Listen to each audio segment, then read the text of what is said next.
I feel like your style has evolved a lot throughout your career. No. Oh, boy. I mean, God, if we start at prom, I mean, we have to find that photo. It was the 80s, so I'll forgive you on those sleeves. It was the 80s. It was May of 1990. All right. So we'll start from there. But your style has definitely evolved. Yeah. And I feel like you really know your style and like what works for you. Yeah. So if you were to pick any outfit that really stands out as your favorite, what would it be? That I've worn on TV? Yeah, a TV appearance. Yeah. It is, oh my gosh, I think it's a Sandro Ormage white dress that you were with me when we picked out in San Francisco. that kind of came out a little bit more? Yes, because remember the fabric? First time I wore it was at the NBA Finals in Golden State. Yes, I do remember that number. I have a picture with Mike Wilbon actually right outside of Oracle Arena in Oakland. And okay, it's so comfortable and it's feminine but comfortable. And so you're at a sporting event and I need to be like on the move and running and we're on live TV and comfortable. Like you can't be jacking around with everything. You got to be like, because that shows. I feel like yes, but then your confidence is affected by it. Remember that dress? And then I also wore it when I was invited to do a segment on the live, maybe it wasn't live, Mickey's 90th birthday in Los Angeles. Yeah. And you had some fun shoes with it too. Great shoes. Those were kind of fancy shoes. Thank and we got God them. You picked the right shoes for that. Well, that's sometimes an issue. We got them literally 8 minutes before I had to go on stage because the ones I had broke. And there was a stylist there in LA who was like, I got you. And he ran out and I'll have to put his name at the bottom of this later, and got them and they fit. We put them on and I walked on stage like in front of everybody. Love it. Yeah, it was great. When do you feel like you really started to own your style and like, no, like this is me? I would say probably during NBA countdown days. Here's the key. You have to look in the mirror and be honest with yourself. A mirror? That's revolutionary to use. Okay. A lot of women, I feel, on TV, sports, news, whatever, like there's stuff that we want to wear and there's stuff that we should wear. And I think that they're two very different things. We have to be honest and accentuate the positive. And if there's something that you don't like, you're not comfortable with your body, there's ways to kind of hide it or work with it. So when you go on camera or you walk into that office, no matter what industry you're in, that you feel confident.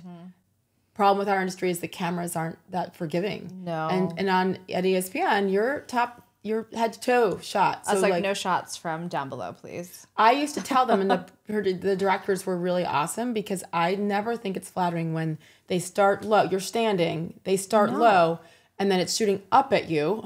No matter what size you are, by the way. That is not cute. Stop doing it. Their priority was to show how beautiful and grand the set was. Yeah. And I'm like, hi, that's not flattering to me. That's not beautiful and grand. Yeah. At that so angle. I would remind, sometimes they'd get busy and they'd forget and I'd go like that. Like, so then they'd quickly put the jib camera way up and those things matter. And you do it in a nice way. You have a conversation with somebody and they were always awesome to help me feel comfortable. So then when I'm on and ad-libbing and doing whatever, like that's all I'm thinking about is work and scripts and the interview I'm doing. Not, oh my gosh. Right. Do I look self-conscious? I mean, I have to bring up this because there's always a wardrobe mishap.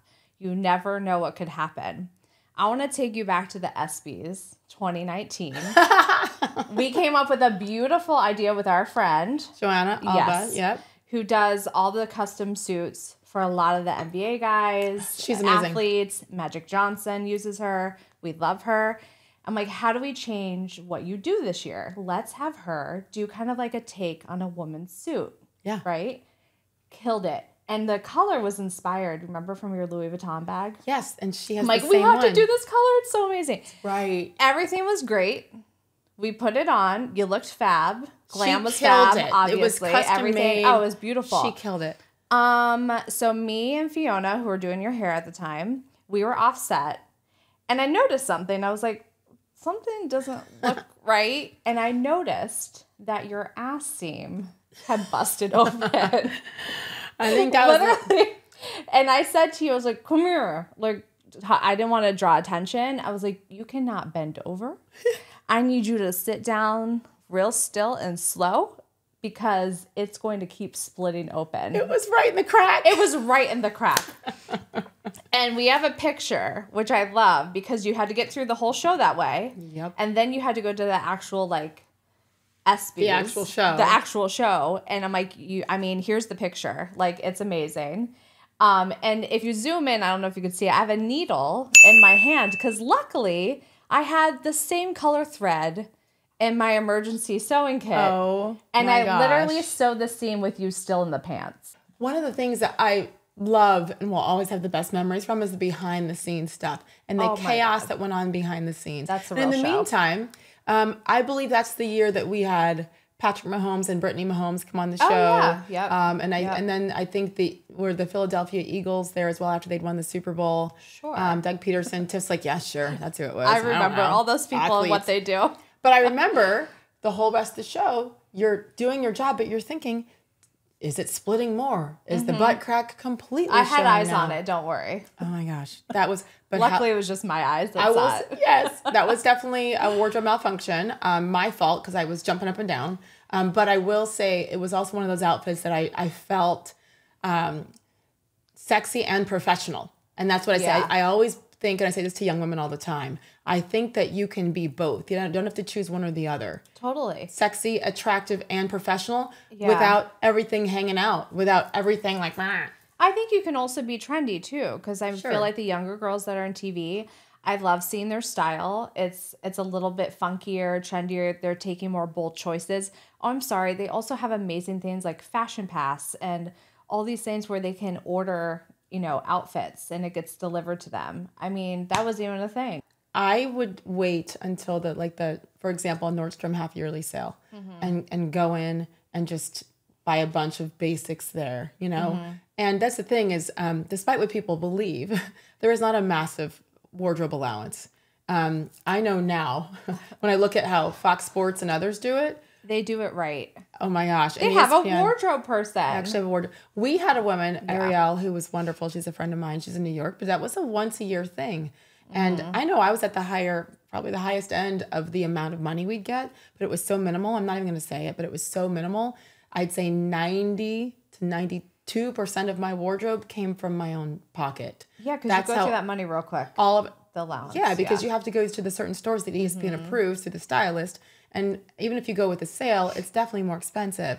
So I think the majority of women at ESPN, all of us, have had to, in past tense, for them, it's your own money. And so it definitely makes it harder. But it's part of what you're investing in with your style and your brand.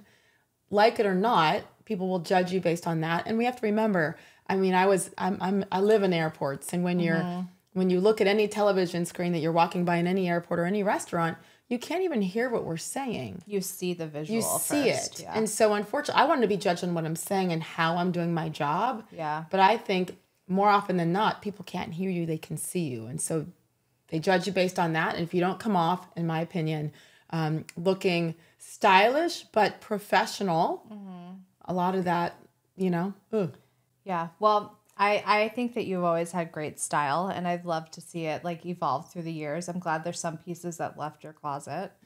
You may have had something to do with that. Yeah, we did a purging, but hopefully we don't have any more seams to fix in the future. Oh, there'll definitely be some more wardrobe malfunctions. But the good thing now is that we can talk about it. I don't have to hide. I can tell the world about all of it because at the end of the day, hot mess over here.